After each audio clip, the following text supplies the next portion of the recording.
있잖아요. 사람들에게 제일 그 중요한 감성 중에 하나, 성장하는데, 꿈을 이루어가는데 중요한 감성 중 하나가 자존감이죠. 자존감이 무엇일까요? 결국 스스로를 믿는 마음, 스스로에게 나는 괜찮은 사람이야. 내가 하는 말은 의미가 있어. 내가 하는 행동은 다 무엇인가 괜찮은 뜻을 내포하고 있어. 될 거야, 난. 이렇게 그냥 믿어지는 마음, 이런 것들이 자존감인데요. 자, 이 자존감을 가장 해치는 게 무엇이라는 생각이 드십니까? 사실 아이들한테 자존감 굉장히 중요하죠. 우리는 자존감을 높이기 위해서는 무엇인가 도전하고 거기서 자신감을 얻고 그러면 자존감이 높아진다라고 생각을 하죠. 예, 맞아요. 그런데 중요한 건 무엇인가 도전을 한다는 건 늘 실패할 수 있다라는 것을 내포하는 거잖아요. 원래 도전과 실패가 세트죠. 마치 햄버거처럼 앞뒤로 붙어 있단 말이죠. 도전을 먼저 보느냐, 실패를 먼저 보느냐, 실패 먼저 하고 나서 그 다음에 이제 나의 도전에 대한 성과를 얻느냐, 혹은 도전하고 나서 나중에 실패를 보느냐, 이 차이가 있을 뿐 어쨌든 도전과 실패는 하나의 세트란 말이죠. 그러니까 다시 말하면은 무엇인가 계속해서 도전을 한다라는 건 실패를 할 수 있는 그런 확률 역시도 높아진다는 뜻이고, 그 실패를 자주 접하면 접할수록 어때요? 자존감이 낮아지죠. 그러니까 다시 말하면 역설적이게도 도전을 많이 하는 사람은 자존감이 낮아질 수도 있다는 겁니다. 자, 한번 생각해 볼까요? 저는 방송을 일주일에 한 번씩 제가 했었을 때 남들이 생각하기엔 제 자존감이 굉장히 높아지는 줄 아셨겠지만 사실 안 그랬거든요. 방송을 하고 나서 다음날 시청률을 봤을 때 시청률이 굉장히 떨어지거나 하면 굉장히 의기소침해지고 우울해집니다. 근데 반복해서 쉬지 않고 이 일을 계속하면 자존감이 굉장히 낮아져서 바쁜데 우울해지는 상황이 오게 되는 거죠.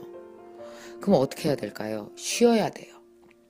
쉬면서 놀면서 보다 쉬운 일을 하면서 내 자존감을 회복해야 돼요. 나 잘 노네. 나 스키 잘 타네. 무엇인가 좀 챌린지가 낮은 일들을 하면서 내 자존감을 회복해야 다음날 그 힘으로 월요일날 또 일할 수 있는 거죠. 자, 애들 어떨까요? 월요일부터 일요일까지 하루도 안 쉬고 계속 공부를 한다라는 건 자존감이 낮아지는 일이에요. 높아질 수도 있지만 역으로 낮아지는 일이죠. 왜냐하면 경쟁을 하다 보니까 난 수학을 못해. 내 옆작보다 점수를 덜 맞았어. 도전한다는 건 끊임없이 어떤 나의 약함, 나의 약점을 보는 일이잖아요. 그러다 보니까 자존감이 낮아집니다. 쉬지 않고 일하고 쉬지 않고 공부한다는 건 오히려 자존감이 낮아지는 일이죠. 그래서 중간에 쉬어야 되죠. 토요일, 일요일 동안 내가 정말 좋아하는 일, 내가 뭐 만들고 싶었던 거 만들고 막 이러잖아요. 그럼 토요일, 일요일 동안 자존감이 회복이 됩니다. 그리고 월요일부터 다시 학교 가서 공부할 수 있는 거죠. 자, 혹시 어떠세요? 여러분 아이들이 끊임없이 도전하고 끊임없이 경쟁에서 상처 입으면서 자존감이 낮아지지는 않았나요? 만약에 그 자존감이 낮아졌다면 쉬게 하고 놀게 하고 재밌게 신나게 놀아서 내 안에 있는 나 잘 놀아 라는 아주 작은 것에서도 자신에 대한 존중을 회복해야 돼요. 그래야 다시 치열한 경쟁 속으로 들어갈 수 있는 거죠. 한번 아이들이 자존감을 주기적으로 잘 회복하고 있는지, 아니면 자존감이 너무나 낮아져서 자신에 대한 자신감을 완전히 잃어가고 있는지 한번 확인해 볼 필요가 분명히 있습니다.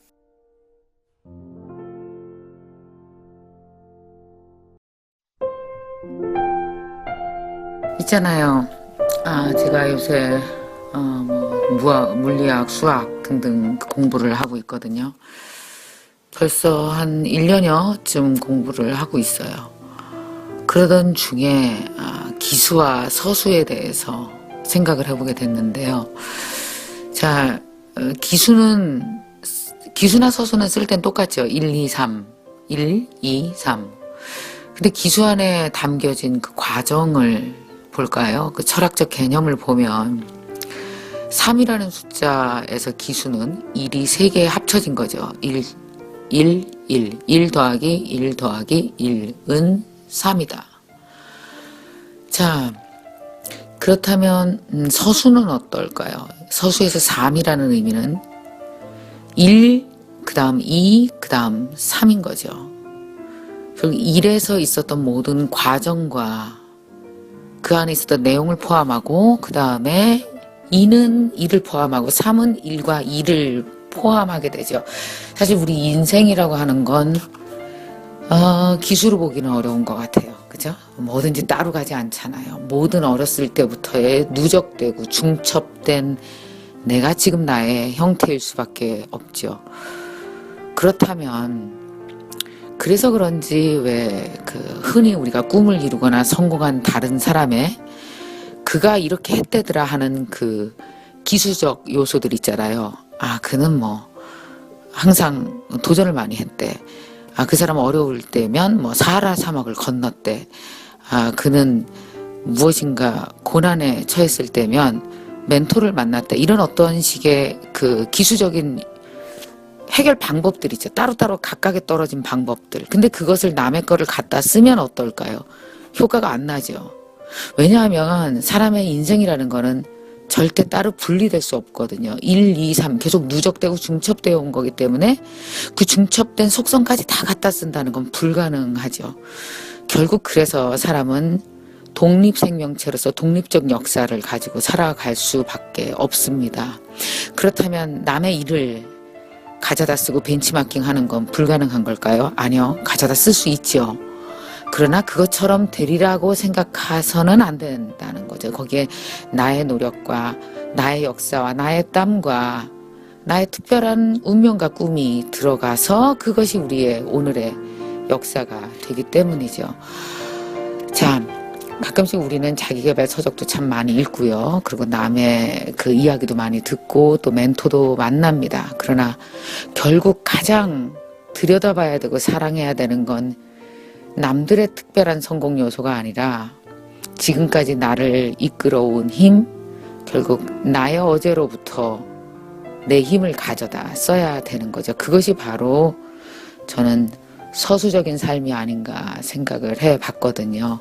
여러분, 지나간 여러분은 모든 서수를 들여다보고 그걸 인정하고 그걸 사랑하고 대신 무엇인가 바꾸고 싶다면 오늘 다른 모양의 것을 내 서수적 삶에 얹어서 중첩되게 하다 보면 지난 20년에 중첩된 현실과 앞으로 10년 중첩될 현실이 달라진다면 결국 전체의 형태가 바뀌어지고 전체의 형태가 바뀐다는 건 곧 서수적인 나의 과거가 바뀌어간다고도 얘기할 수 있겠죠. 자, 여러분, 오늘을 사랑하세요. 오늘 무엇을 쌓을까를 생각해 보세요. 그것이 여러분의 1, 2, 3 모든 내용을 포함하여 여러분의 서수적인 삶을 진행시키고 바꾸게 될 것이라고 생각합니다.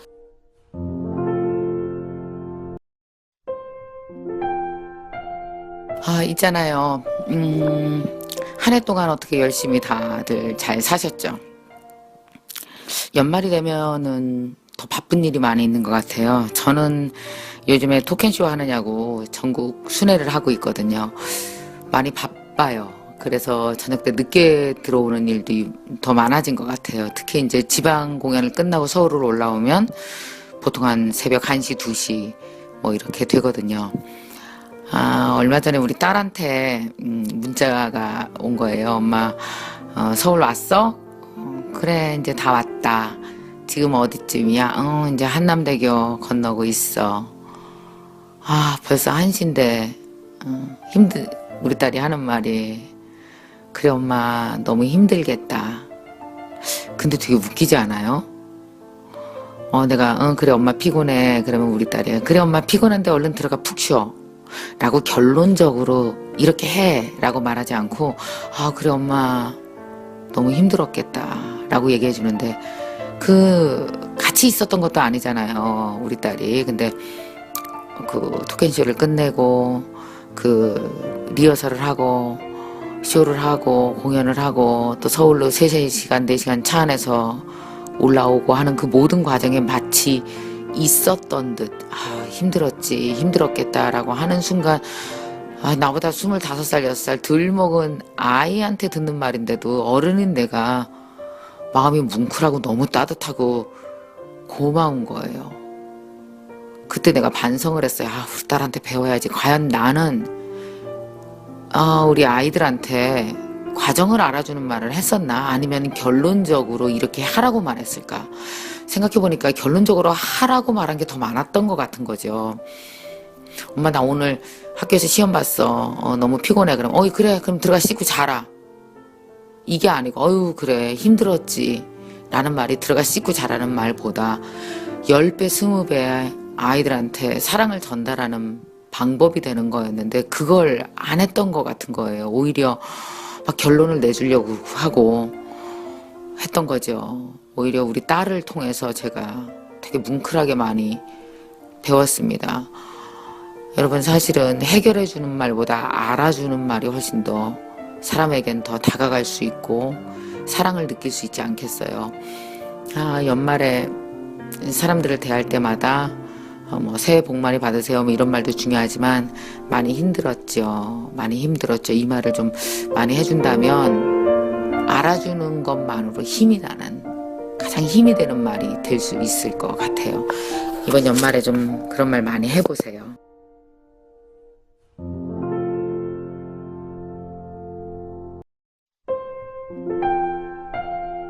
있잖아요.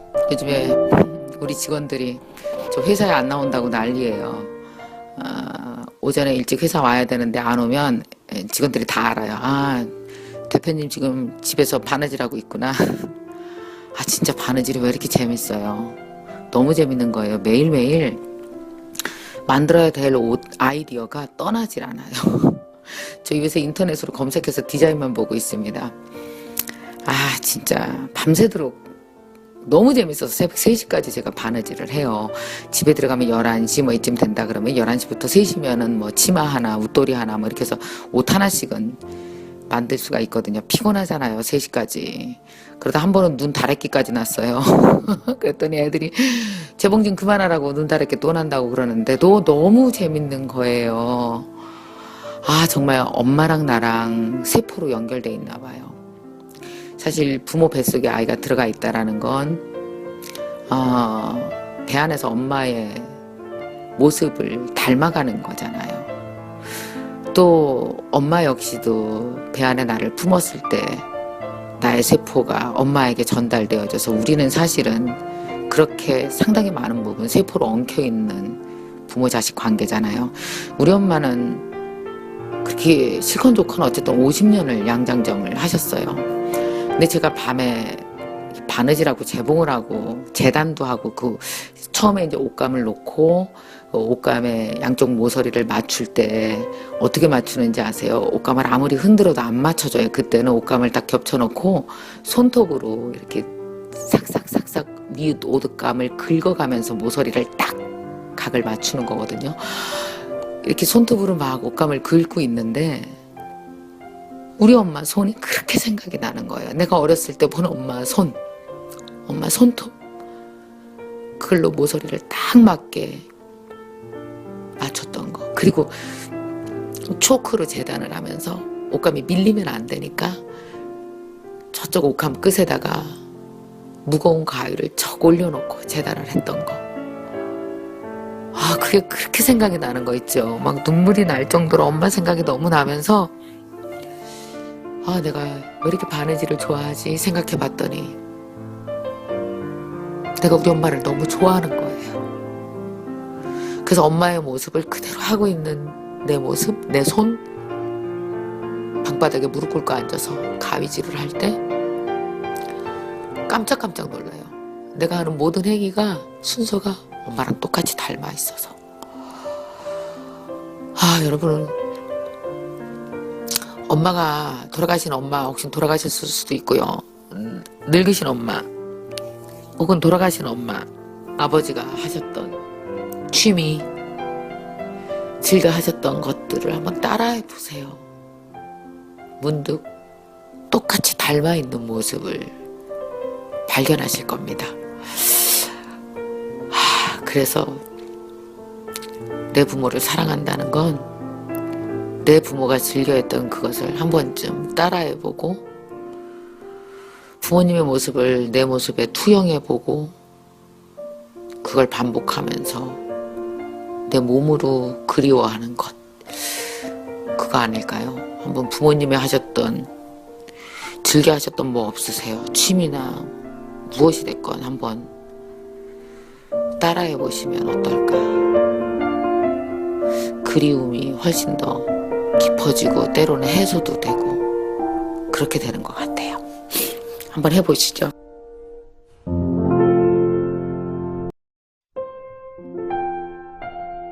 자, 이제 신년이 되면 올해는 내가 어떻게 살게 될까 너무 궁금해지죠.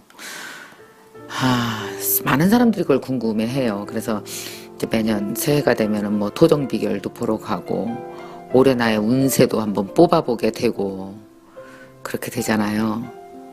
근데 사실 내가 모르는 일이 올해 벌어지는 일은 몇 가지 없죠. 내가 모르는 일은 대부분 다 아마 느닷없이 다가오는 운명적 불행? 뭐 이런 거는 우리가 예측할 수가 없죠. 왜냐하면 내가 과거에 해놓은 것으로부터 현재가 오는 직선적 경험이 아니라 그거는 하늘에서 사방에서 떨어지는 방사선적인 그런 사건이기 때문에 그것까지 우리가 예측할 수는 없단 말이에요. 근데 적어도 내가 올해 안에 어떻게 살면 되겠구나라는 어떤 마음의 확신이 들어서는 건 되게 중요한 것 같아요. 그래야 그쪽 방향으로 우리가 살아가서 힘을 모을 수 있기 때문이죠. 내가 어떤 힘을 어떻게 쓰고 어떻게 모아야 되는지 알고 사는 거는 또한 단기적으로 봤을 때 참 중요한 일이잖아요. 자, 사실 우리가 뿌린 대로 거둔다는 말은 진리인 것 같습니다.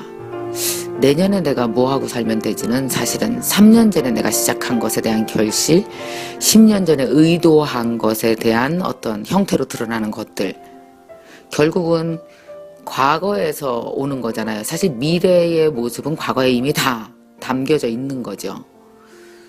제가 아는 한 분이 이런 말씀을 하셨어요. 제 강의를 듣고 따라 나오시면서, 그분이 지금 현재 이제 기업 CEO인데 한 60이 넘었는데도 꽤 오랫동안 전문 경영인으로 사시는 분이거든요. 저한테 그런 얘기를 하시더라고요. 저희 장모님이 있습니다. 우리 장모님이 매년 토정 비결을 평생 보신 적이 없어요. 그러세요. 사위인 저를 불러서 그렇게 늘 말씀을 하셨는데, 저희 장모님이 사실 굉장히 공부를 많이 하셨거든요. 대학 공부를 많이 했다는 게 아니라 정말 평생 책을 떠나지 않고 고전, 뭐 장자, 노자, 맹자, 그 다음에 서양 철학, 그냥 그렇게 책을 많이 읽으셨대요. 그 문학소녀가 과거 꿈이었던 그 장모님은 항상 사위를 불러서 이런 말씀을 하셨다고 그러더라고요. 자네 토정 비결 궁금한가? 올해 운세 궁금한가? 그러면 자네의 작년 다이어리 혹은 5년 전 다이어리 혹은 10년 전 다이어리를 보게, 특히 10년 전 다이어리를 눈여겨보게.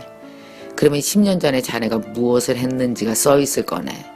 그때 의도하고 시도했던 모든 것들이 내년쯤에는, 10년이 지난 내년에는 무엇인가 결과로 드러나게 된다네. 그러니까 토정 비결을 보지 말고 당신의 자네 과거를 들여다보게. 그러면 대충 유추할 수가 있을 걸세. 이렇게 얘기를 했다라는 거요. 정말 현명하신 분 아닌가요? 여러분 다이어리 쓰시나요? 쓰세요. 사실 5년 전 거, 10년 전 거 우리 기억도 안 납니다. 결국은 나의 역사, 나의 과거를 들여다보면서 그 깊이 들여다보면 미래가 그 안에 있는 거거든요. 근데 우리는 우리의 지나온 과거를 되게 소홀하게 생각하고 새해가 되면 뭔가 내가 의도자 하지도 않은 일들이 생기기를 바라는 거죠. 절대 일어나지 않는 일이거든요. 자, 여러분 올해는 이제 2015년에는 다이어리를 한번 꼭 쓰세요. 뭐 간단하게라도 쓰세요. 오늘 어디 갔다 왔다, 누구 만났다, 내 느낌은 이랬다. 아주 간단히라도. 그 모든 행적들은 여러분의 10년 후를 결정하게 되니까요. 잘 기억해 놓으시기 바랍니다. 여러분, 기억은 미래에 대한 예측을 담고 있습니다. 자, 올 한 해 열심히 사시고요. 미래를 위해서. 그리고 올 한 해 궁금하시면 과거의 여러분의 행적들을 한번 쭉 들춰보시기 바랍니다.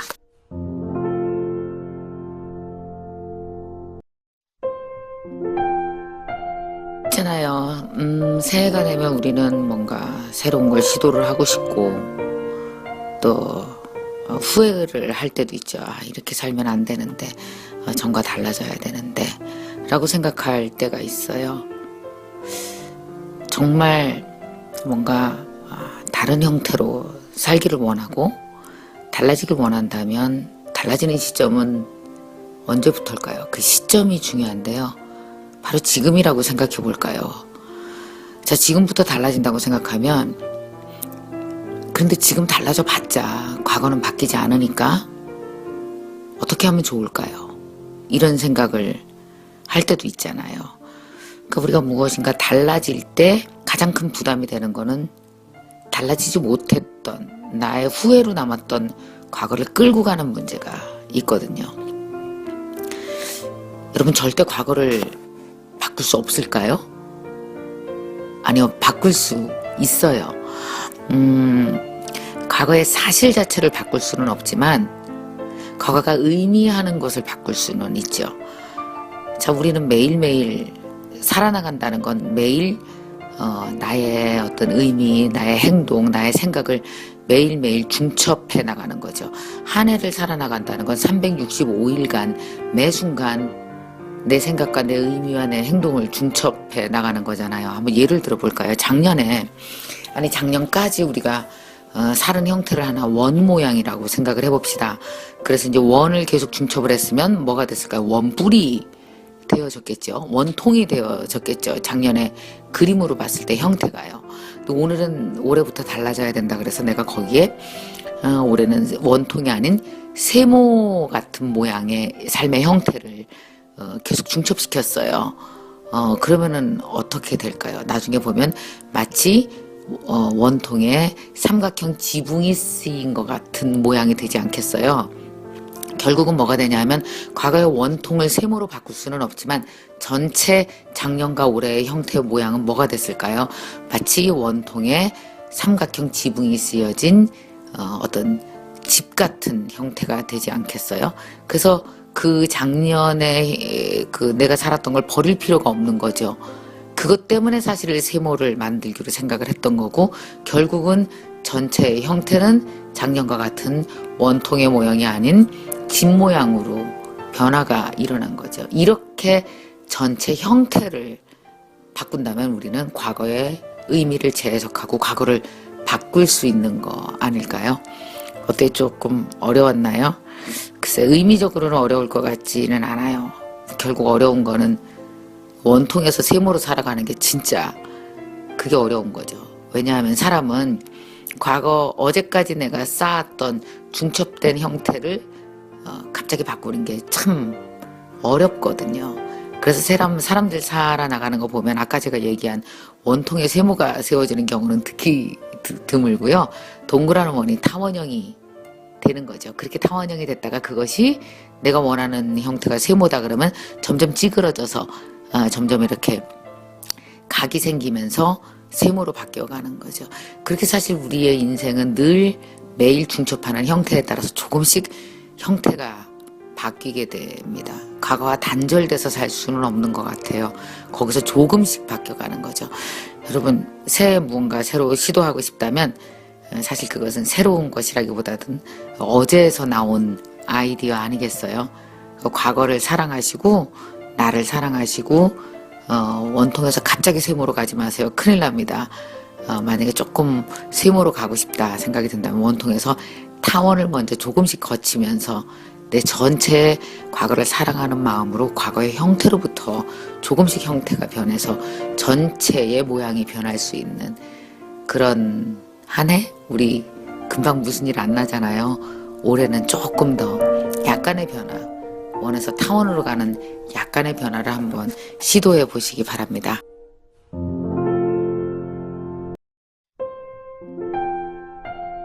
있잖아요. 우리 막내가 지금 이제 내년이 되면 5학년이 돼요. 12살이 되는데 드디어 이제 자기도 한 텀 살아본 거죠. 10년 정도 살아봤잖아요. 저한테 뭐라 그러냐면 사는 게 왜 이렇게 힘드냐요. 힘들죠. 다 부모가 지금 현재 하고 있는 것들 다 다시 해야 되잖아요. 참 인간이라는 게 그런 것 같아요. 자식을 낳으면 내가 알고 있었던 것, 내가 경험했던 것, 내가 이미 너무나 잘하고 있는 것들이 자식은 좀 더 두 번째 아이는 좀 수월해야 되잖아요. 근데 하나도 수월한 게 없죠.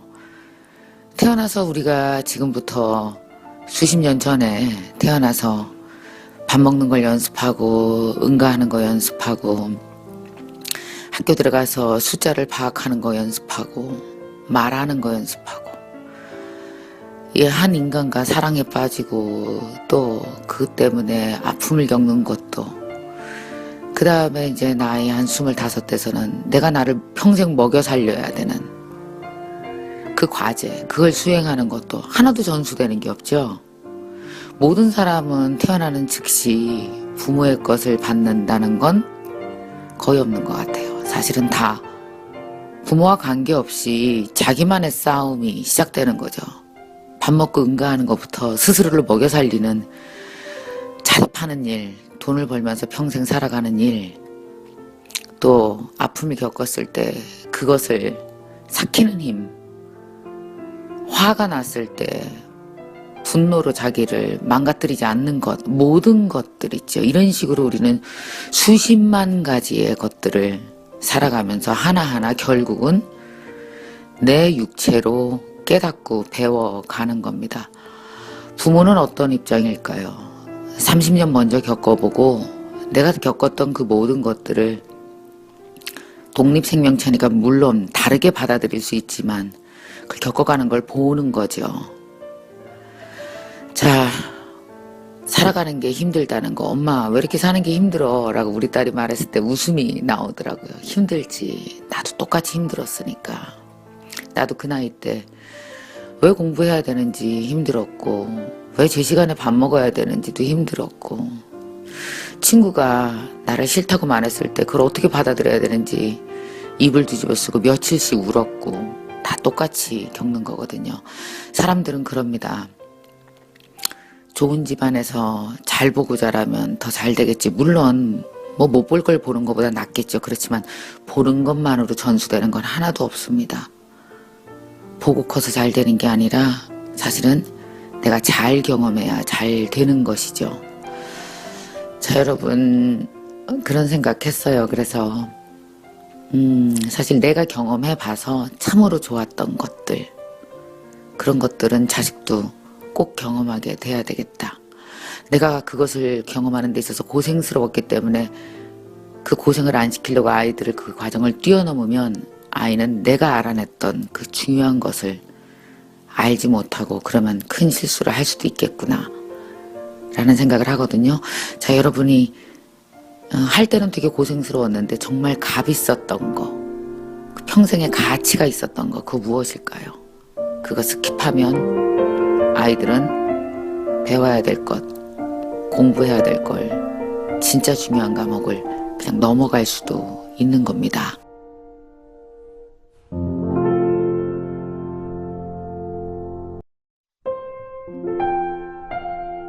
있잖아요. 제가 군부대에서 강의를 시작한 지 장병들을 만나고 또 강연하고 함께 이야기하고 이렇게 시작한 지 벌써 1년이 넘어가는데요.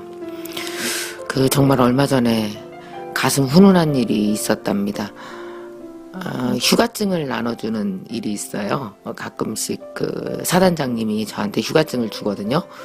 최소 막 4박 5일이니까 정말 장병들이 경쟁이 치열해요. 받으면 좋아서 막 뒤로 넘어가죠.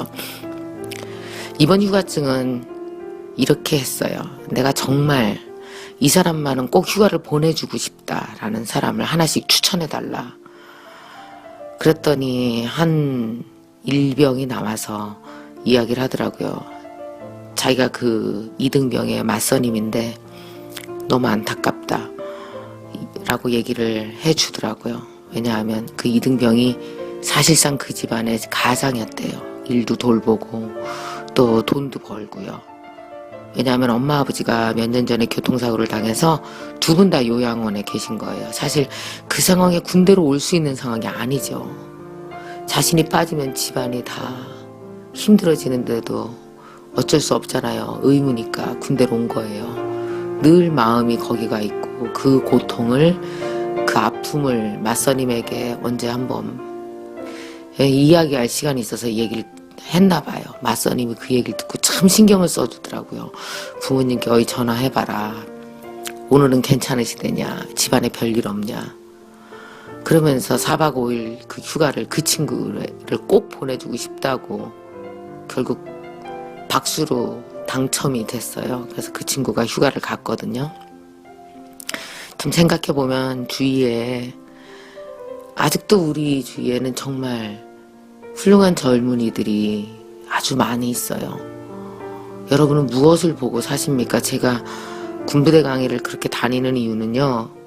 그곳에 진심 어린 그들의 꿈과 그들의 고통, 운명, 모든 것들을 목격할 수 있기 때문이에요. 또 그것을 만나고 함께 힘을 실어주면 그 힘이 나한테 오기 때문이죠. 그 얼마 전에 일본에서 쓰나미 사건이 있었을 때 아내를 잃은 그 한 할아버지가요. 자기보다 그 한 20살이 더 많은 거의 90이 다 된 할머니를 계속 업고 다녔답니다. 물론 모르는 분이죠. 사람들이 도대체 당신은 아내도 잃었고 그렇게 힘든데 어떻게 그렇게 모르는 사람을 업고 다니면서 수발을 다 들어주냐 라고 물었대요. 그랬더니 그분 하시는 말씀이 저 할머니가 내 등이 없으면 내가 너무 고통스러워 살 수가 없습니다. 근데 할머니를 들쳐 업고 화장실도 가드리고 밥도 먹여드리는 순간 제 고통이 반으로 줄어요. 나는 저 할머니를 돕는 게 아니라 사실 나를 돕고 있습니다. 라고 얘기를 했대요.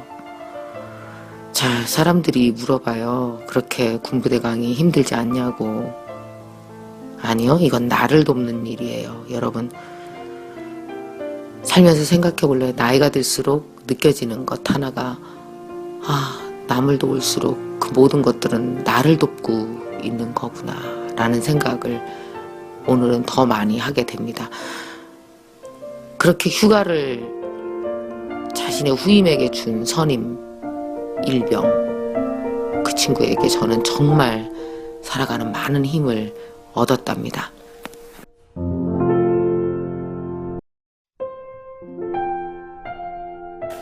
있잖아요. 오늘은 제가 알고 있는 몇몇 분들이 굉장히 안타까운 처지에 있어서 그것에 대해서 좀 생각을 해보게 됐는데 안타깝기도 하지만 갑자기 웃음이 나오더라고요. 왜냐하면 사람들이 저한테 참 지난 세월 자주 했던 말들이 있단 말이에요. 그게 뭐냐면 그렇게 열심히 살지 말아요. 좀 쉬어요.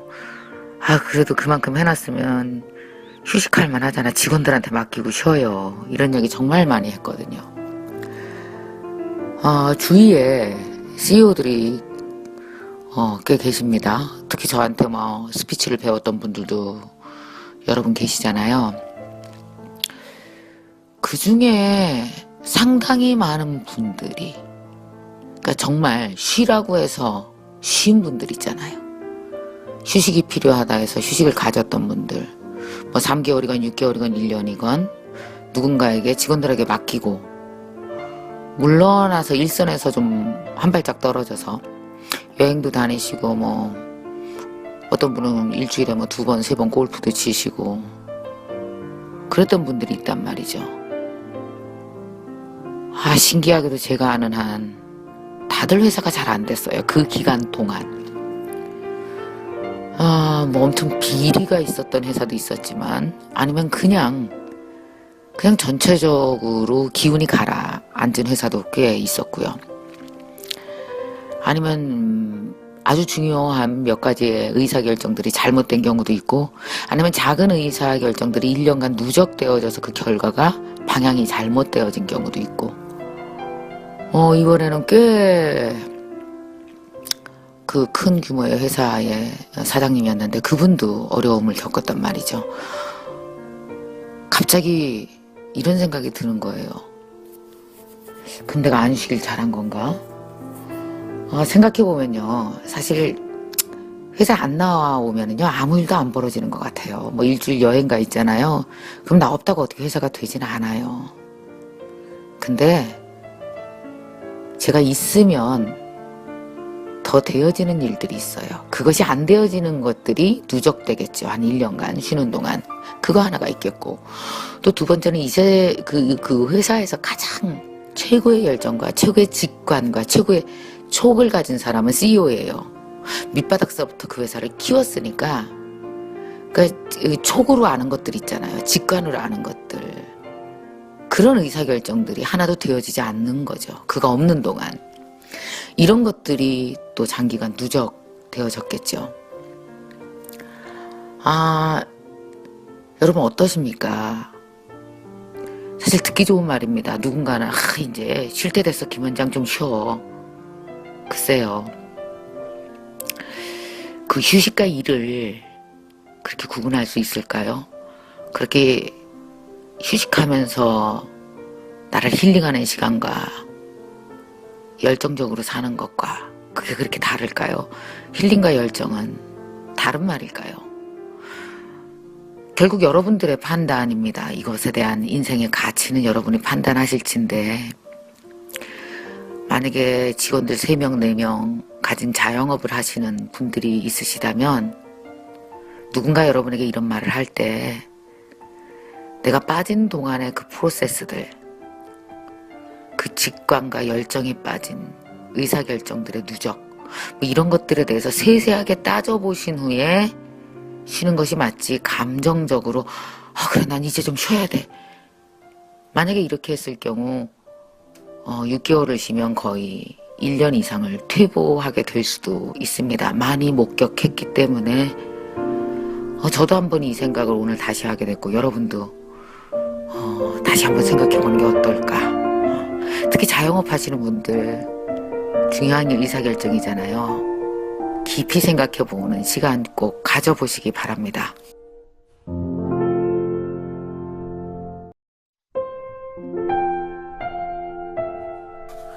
있잖아요. 살다가 그런 생각 해본 적 있어요. 내 몸에게 미안하다라는 생각. 내 몸한테 너무 미안해. 이런 생각 든 적 있으세요? 얼마 전에 미생이 너무 재밌더라고요. 뒤늦게 발견했어요. 저는 항상 그 드라마를 뒤늦게 발견해요. 얼마 전에 그 봤던 드라마 하나도, 장보리? 그것도 29회 때 발견을 했어요. 궁금해 죽겠는 거예요. 1회 때부터 29회까지 거의 3일 동안 밤을 새면서 씻지도 않고, 뭐 옷도 그대로죠, 당연히. 그렇게 봤거든요. 4일째 되던 날 문득 거울을 봤는데 나한테 너무 미안하더라고요. 내가 나를 어떻게 한 거야 도대체. 도대체 너는 네 몸한테 뭘 한 거야, 이런 생각이 들더라고요. 머리도 안 감고 세수도 안 하고. 얼마 전에 미생을 보면서 또 경험을 했잖아요. 휴식 좋죠. 그런데 정말 기약 없는 휴식은 내 몸을 방치하고 어느 순간 내 몸에게 되게 미안해지죠. 미안해지다 못해 그것이 지속되면 슬퍼집니다. 우리는 그런 걸 우울증이라고도 부를 수도 있겠다 생각이 들어요. 내 몸한테 미안해지지 않기 위해서 내가 무엇을 해야 되는지, 그것은 내 몸을 움직이는 거예요. 내 몸이 있어야 될 곳, 좀 몸이 귀찮아한다 할지라도 씻고 화장하고 어딘가 나가고, 그리고 그곳에서 또한 경험을 하고, 뭐 이렇게 하면서 내 몸에게 새로움을 자꾸 주는 거죠. 그럼 몸이 즐거워합니다. 몸이 좋아하죠. 요즘 어떠세요? 혹시 문득 거울을 봤을 때, 나는 내 몸에게 무슨 짓을 한 거야? 너무 미안해. 라는 생각이 든다면, 내 몸에게 미안하지 않은 그런 행동, 움직임, 내 몸과 함께 움직여 보세요.